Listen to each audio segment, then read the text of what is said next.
So we're down here and I think it's mission stormproofing, so let's crack on. Two guesses. There will be a day where I don't find something to fill the back of my van up.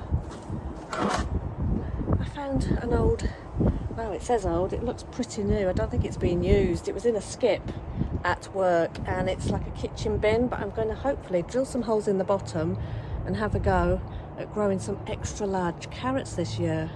I think they got the idea off Nick the gardener. So that is what that is going to be used for. I also picked up this staging for £5. Let me get it out and show you. There we go. It has got a little bit of a bend on the bottom shelf. We're going to try and knock that back into place. I'll try that with a mallet and see if we have any luck. But for £5, that's going to do me absolutely fantastic. What else have we got in here? Up by the gate in our allotment site, up there, it's a bit of a dumping ground at the minute. I had a little delve up there to see what I could find, and there's this old hoe. An old hoe. So I thought I could make use of that. You know, between the home garden and the allotment, we have tools going backwards and forwards. So as soon as we get one of each, it'll be a lot easier. So I also found up by the entrance a fork. That'll do me a good turn, I think, and that can stay at the allotment, and then the one at home can stay there for Trisha.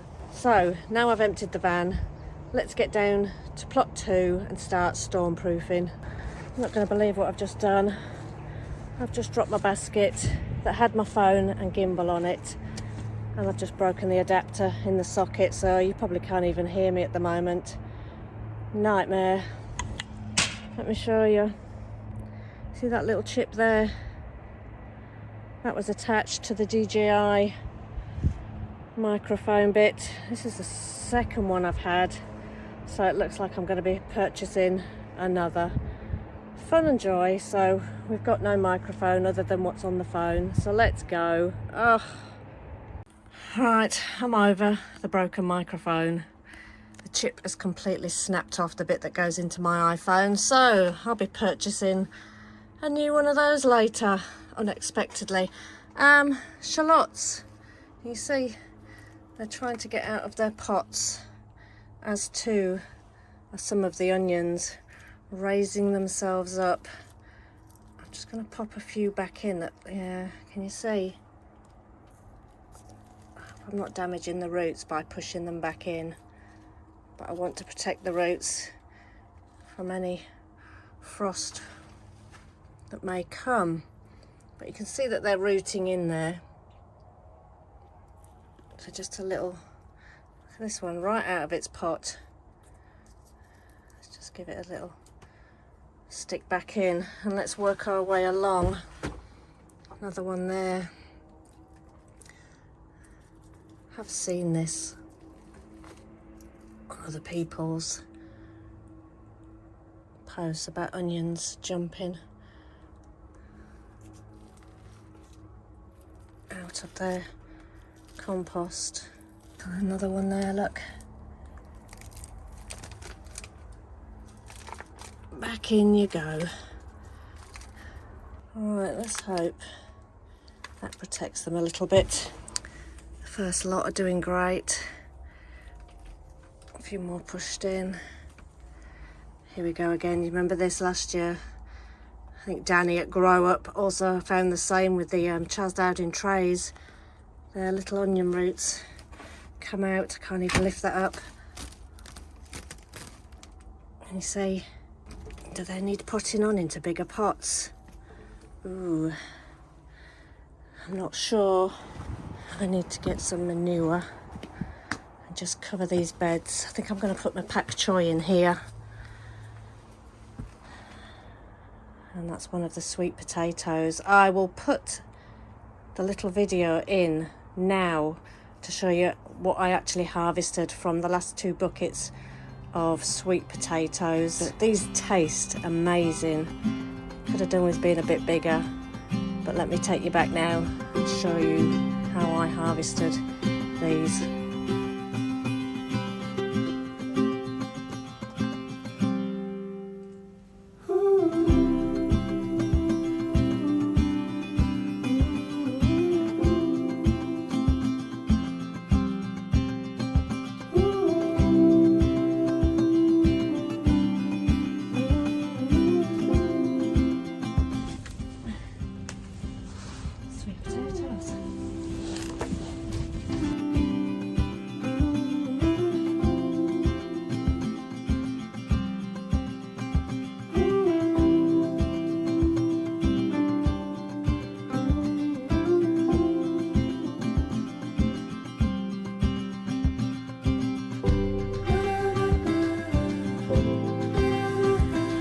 This is a violet variety.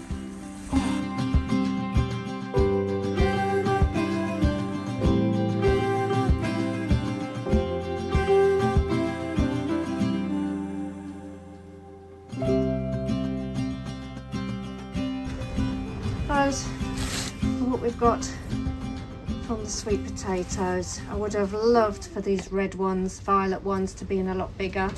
They're not, so I will see what I can do with those when I get home and tidy them up, but this one seems a lot better, the Beauregard.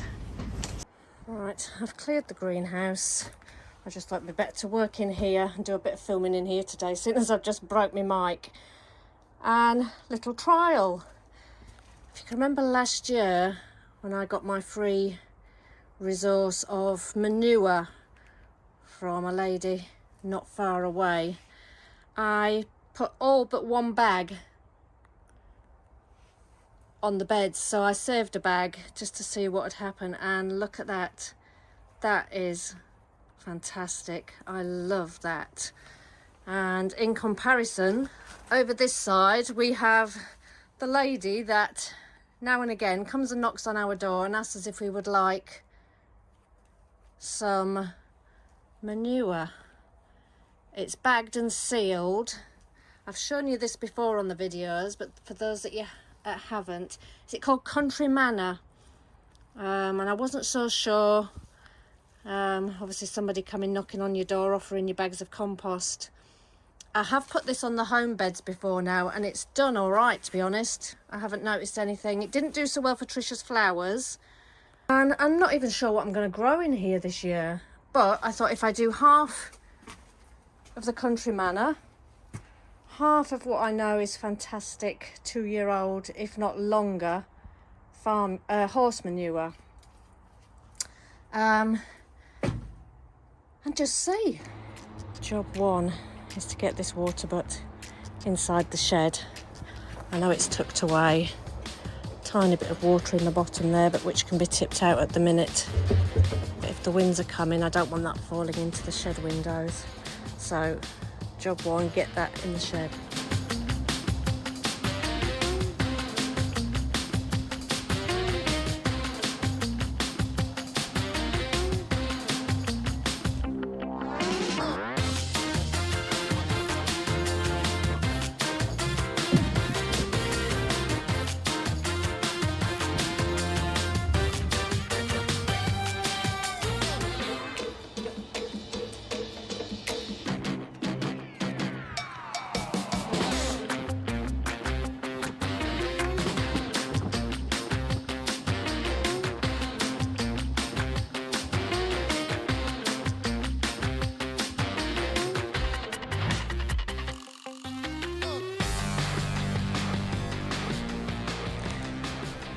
Job number 2, tie this in a little bit better. The cords come down. So I'm just going to spread these out, and in this side I am going to plant the pak choi and anything that I've got in the shed at the minute that wants to come out, because this is well rotted. That's not going to burn the plants. I'm going to sweep the floor, get the staging back in, and then I think I'm done down the plots for today. Right, how do you think that's looking? I think it looks much better. Floor swept. Staging in. I think I am going to have to just tie that on there. As long as I'm careful until I do, that will be fine. I've brought in just the odds and sods that were in the shed. If I leave them in there much longer, I think the slugs are going to have a bean feast. So, in for a penny. I'm now going to plant up this side and up to there with what I've got that can go in. Right, I've just got to tie up some kale. I just want to point out my yellow gloves. I was telling Rob at Rob's Allotments the other day, I look like I'm a 40-a-day smoker, but as soon as these yellow gloves get wet, the dye comes out of them. Town and country. Right, look what I've done. I felt like moving everything out of the shed. It's a bit more lighter, and I think the mice don't come in here as often as they do the shed. So we'll see how this goes. We're away for the weekend, and I'll check back in on Monday and just see how everything is doing in the greenhouse. The air vent auto thing has broken off, so I need to come and fix that. But I think for this weekend the door will be shut, and I'm glad the window will stay shut because of the storm. I've got round to planting out things that needed to be out a long time ago. There's a couple of rocket, a lettuce, Chinese cabbage and some pak choi that were left over. So rather than lose them being left in the trays, I just thought I'd plop them in fresh compost. I've now just got to tie in. I've put the poles in. I'm just going to tie in some of the brassicas and I'm done. And just really come down just to make sure everything's safe and secure for the storm that we are predicted over the weekend. I've also, I don't know if you can see, put in a larger nail there just to hold in this piece of perspex, because it seems to be the thing that the wind catches and pulls out. Everything else is safe and secure. So yeah, so I'm just going to tie up those brassicas and I'm done for today. So we'll see you tomorrow. Right, time to start feeding the worms. Right, out to the worm room, boiler room as we call it. As I said, this is something I do every Saturday morning. Feed the worms and try and juggle space. I have cleared this area up here, as you can see, for my onion challenge. I've got my heat mat, I've got my fans coming today, and hopefully the seeds.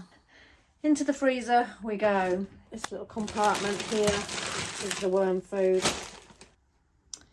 Just any bits of food. I think this was the pumpkin that was peeled, so they get the skin and whatever's left on there. But in fact, actually, these were the butternut squash that had gone sponge-like and were no good from last year. So it doesn't go to waste. If it doesn't go in the compost, it goes in the freezer for the worms.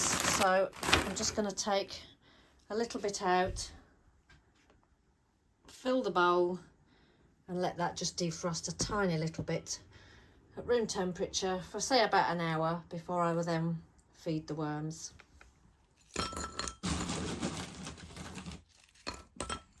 few bits of cauliflower stalk, bit of banana, bit of pear. That's quite a large bit of pear. If you can chop these up into smaller bits, it does help. Again, another bit of banana, another bit of pear. Try and mix it up a little bit. That bowlful should be ample to keep my worms fed, stop rattling, for about a week. I think the last time we were on here, they were living in these worm buckets. Well, these are now redundant. I was finding a lot of them were dropping through the holes in the bottom that are supposed to be there to let the liquid drip through. And it was a daily thing of scooping them up and putting them back in. So having seen a lot more videos online, my lovely friend in Florida, Peggy, gave me the idea of using a tote. So Trisha went out and bought this tote here. It's a 35 litre one, and I just transferred them over quite a few months ago now. And if you can see the layers that I use, at the top is bubble wrap, and that just helps keep the moisture in. But I'll peel that off carefully because you do sometimes find they like to nest in there. Can you see already? We've got a few in there. And then the newspaper's in because this acts as a food source, as well as just, again, moisture, keeping the moisture in. You see the movement there as we release them. They don't like the light. And I think I fed in the middle last time, so I alternate. I'll feed at the left-hand side 1 week, then the middle, and then this side. I do that because it's better for harvesting the castings. There we go. Can you see them all there? They love an avocado shell. That was fresh. I didn't freeze that, but they're loving that. So here's the weekly feed. They've got plenty of shredded cardboard, which I am, for the worms at least, heading towards, rather than the bleached white paper from the offices. I'm going to keep that for the composts at home and at the plots. But I think for the worms, they prefer the cardboard.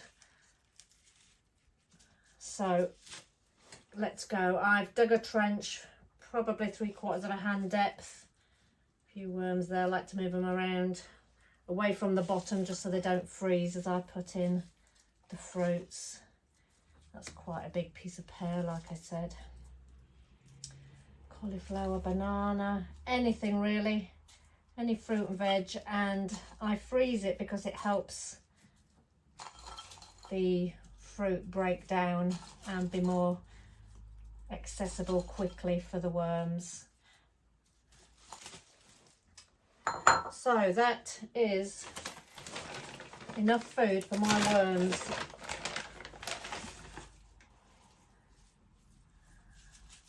Nice sprinkle of the flaxseed, some of the coffee grounds, and just break them up because they do clump sometimes. Again, just a nice handful.